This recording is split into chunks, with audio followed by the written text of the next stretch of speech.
स्वागत है आपका आज के मुख्य समाचारों में। दोस्तों, इस वीडियो में हम आपको बताएंगे आज की मुख्य और बड़ी खबरें जो आपके लिए जानना बेहद आवश्यक है। साथ ही दोस्तों आपको बताएंगे कि देश भर से लॉकडाउन और कोरोना को लेकर क्या नए अपडेट आ रहे हैं। जी हाँ दोस्तों, आज की पहली बड़ी खबर है बिहार विधानसभा चुनाव को लेकर। सभी आशंकाएं खत्म, चुनाव आयोग तय समय पर अक्टूबर में करवाएगा बिहार विधानसभा चुनाव। लोक जनशक्ति पार्टी व राष्ट्रीय जनता दल ने किया विरोध। नई गाइडलाइन के अनुसार एक बूथ में 1000 लोग डाल सकेंगे वोट।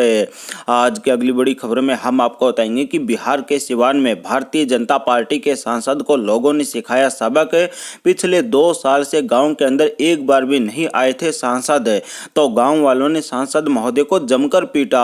आज की अगली बड़ी खबर में हम आपको बताएंगे कि पीस पार्टी के राष्ट्रीय अध्यक्ष डॉक्टर आयुब के ऊपर लगा एनएसए।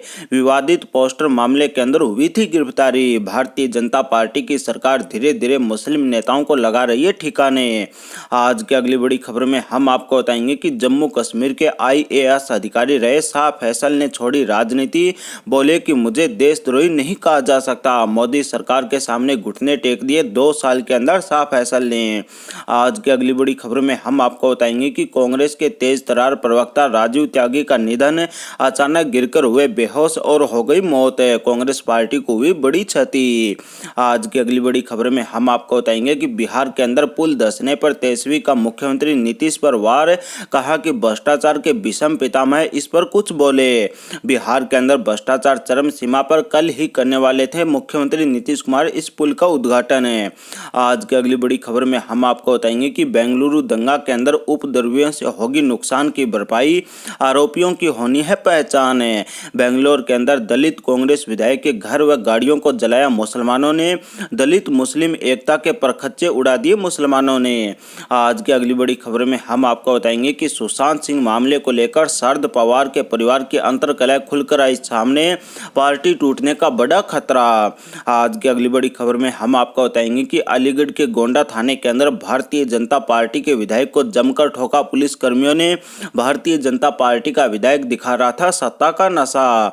जी हाँ दोस्तों, एक एक करके आपको सभी खबरें विस्तार से बताएंगे। उससे पहले दोस्तों, अगर आप देश के अंदर निष्पक्ष पत्रकारिता का समर्थन करते हो तो इस वीडियो को लाइक करें और लाल बटन दबाकर चैनल को सब्सक्राइब कर लें, जिससे कि देश के अंदर हमारे जैसे पत्रकार जो निष्पक्ष पत्रकारिता करते हैं उनका मनोबल बढ़े और वो देश के अंदर ज़्यादा से ज़्यादा निष्पक्ष पत्रकारिता करके देश की गरीब जनता, किसान, मजदूर, छात्र, बेरोजगारों के हितों की आवाज उठा सके। आज की पहली बड़ी खबर है बिहार विधानसभा चुनाव को लेकर। जी हाँ दोस्तों, सभी आशंकाएं खत्म, चुनाव आयोग तय समय पर अक्टूबर में करवाएगा बिहार विधानसभा का चुनाव। लोक जनशक्ति पार्टी व राष्ट्रीय जनता दल ने किया विरोध। नई गाइडलाइन के अनुसार एक बूथ के अंदर 1000 लोग डाल सकेंगे वोट। जी हाँ दोस्तों, आपको बता दें कि बिहार विधानसभा चुनाव के तय समय पर होंगे या नहीं होंगे, इसको लेकर चल रही अफवाहों और कयासों के ऊपर चुनाव आयोग ने ब्रेक लगा दिया है। प्रेस वार्ता से बातचीत करते हुए मुख्य चुनाव आयुक्त सुनील अरोड़ा ने कहा कि बिहार के अंदर विधानसभा चुनाव शेड्यूल के मुताबिक ही होंगे।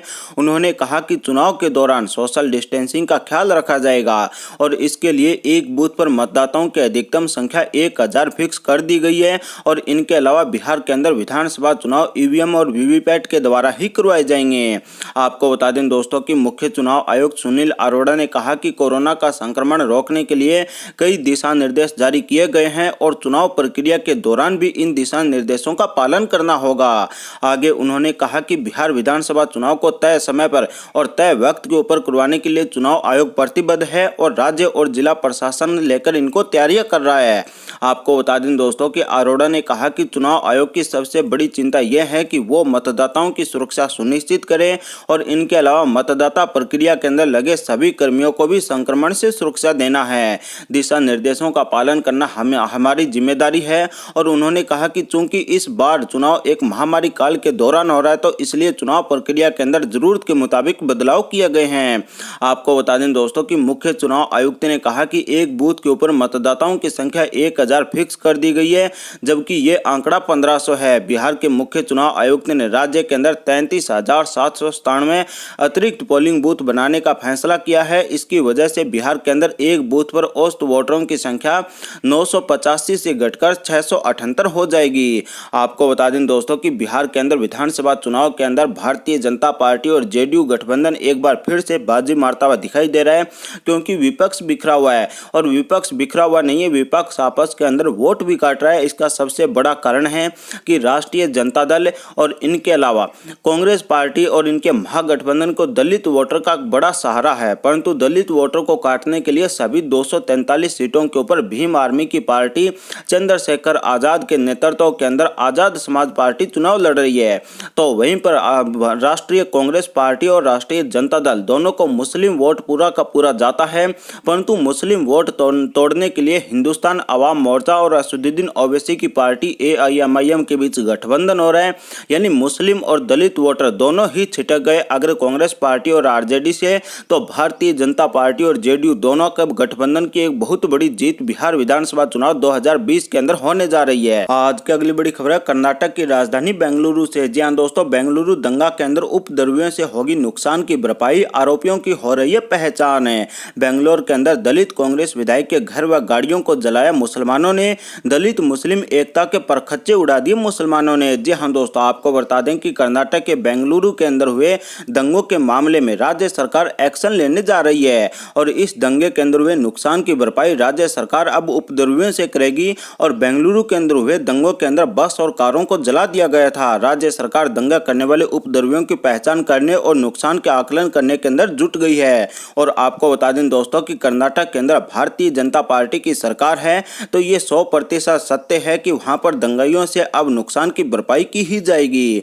आपको बता दें दोस्तों कि कर्नाटक के गृह मंत्री बोम्मई का कहना है कि सुप्रीम कोर्ट की ओर से सभी राज्यों को दिए गए निर्देश के मुताबिक दंगे से जहां सार्वजनिक क्षति हुई हो, इसे वहां के व्यक्तियों से वसूला जाएगा और जिन्होंने घटना को अंजाम दिया है, हम उन व्यक्तियों की पहचान कर रहे हैं और नुकसान का आंकलन कर रहे हैं। साजिश का खुलासा होगा, मेरा काम सही दोषियों को ढूंढना है, उन्हें सजा दी जाएगी। आपको बता दें दोस्तों कि भारतीय जनता पार्टी की सरकार है और यहाँ पर दंगाइयों को अब बख्शा नहीं जाएगा और दंगाइयों के जड़ तक पहुंचा जाएगा और उनकी सभी संपत्तियों को कुर्क करके सरकार के हवाले कर दिया जाएगा और उनके बाद उनकी नीलामी की जाएगी और नीलामी से प्राप्त होने वाले पैसे जिन जिन लोगों का नुकसान हुआ है, सरकार की अगर सरकारी संपत्ति का नुकसान हुआ है तो वहां पर उनको बांट दिया जाएगा। आपको बता दें दोस्तों कि कर्नाटक के बेंगलुरु के जीडे हली इलाके के अंदर मंगलवार रात करीब 9:30 बजे उपद्रवियों ने कांग्रेस विधायक श्रीनिवास मूर्ति, जो कि एक दलित विधायक है, उनके घर को निशाना बनाया और इस दौरान विधायक के घर का एक हिस्सा आग के हवाले कर दिया। दरअसल विधायक श्रीनिवास के भतीजे ने सोशल मीडिया के ऊपर भड़काऊ पोस्ट किया था। यह आरोप उनके भतीजे के ऊपर लगाया गया, परंतु दोस्तों सच ये है कि उन्होंने एक पोस्ट का जवाब देते हुए मोहम्मद पैगंबर के ऊपर टिप्पणी की थी, परंतु उससे पहले एक मुस्लिम युवक ने हिंदू धर्म के भगवान के ऊपर टिप्पणी की थी, जिसको लेकर उन्होंने जवाब दिया था। आपको बता दें दोस्तों कि सैकड़ों की संख्या के अंदर लोगों के जरिए विधायक के घर को निशाना बनाने के बाद पुलिस स्टेशन पर भी हमला किया गया। तो वहीं पर दंगे के दौरान कई वाहनों को आग के हवाले कर दिया गया। तो वहीं पर एडिशनल पुलिस कमिश्नर समेत 60 पुलिसकर्मियों को चोटें भी आई है। आपको बता दें दोस्तों कि अगर आज के दिन इस प्रकार की वारदातें हो रही है तो आने वाले दिनों के अंदर किस प्रकार की होगी। एक तरफ देश के अंदर जय भीम जय मीम का नारा दिया जाता है, दलित मुस्लिम एकता का नारा दिया जाता है, दूसरी तरफ ये ही मुस्लिम लोग इकट्ठा होकर इस प्रकार से एक दलित कांग्रेस पार्टी के विधायक के घर के ऊपर हमला करते हैं, तो कहां तक सुरक्षित समझा जाए।